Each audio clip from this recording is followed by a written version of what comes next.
Here at the Asian Financial Forum 2016, we're talking to Jamie Zobel. He is the chairman of Ayala Corporation of the Philippines, and thanks very much indeed for joining us. Let's look at ASEAN to begin with, because 2015 was a big year for ASEAN. But what about 2016 with the ASEAN economic community really getting underway?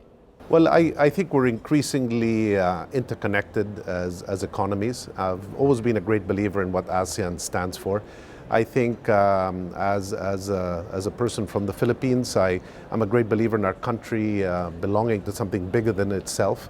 There's been a lot of pressure globally to build up our economies, and I think a country like ours, like the Philippines, is more relevant to the world if it's part of a bigger economy like ASEAN than if it were alone.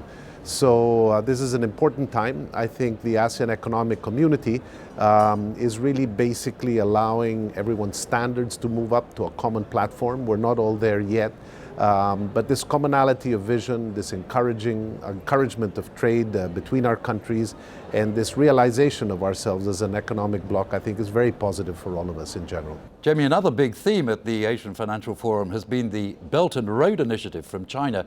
But do you think those two things are integrated? The integration of ASEAN, if you like, and the Belt and Road? Well, I think anything that opens up trade routes and facilitates movements of goods, services, and people is a positive.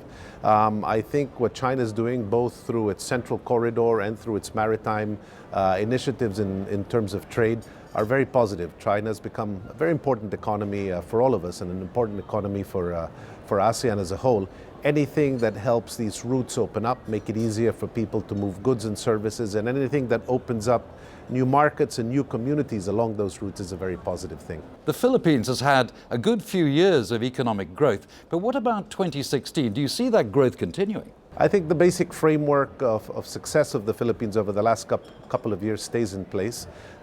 We were the second fastest growing economy in this part of the world last year, and we're starting off, it seems, in the first half of this coming year, 2016, at the same pace. We've had very strong domestic demand-led growth. We have large remittances that continue to come into the country, and that's driven a lot of our consumer products. It's quite a unique model and a little different to everybody else.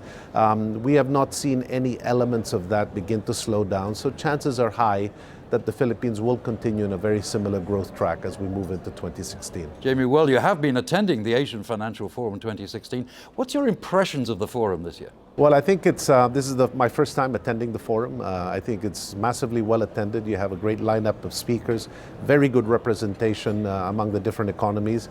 I'm particularly delighted to see that the ASEAN countries have been given solid representation at this forum. I know probably in the past it was more China-centric, Japan-centric, but ASEAN seems to be playing a bigger role in this, and I think that's wonderful, because I think the interlinkages between China and ASEAN are increasingly important.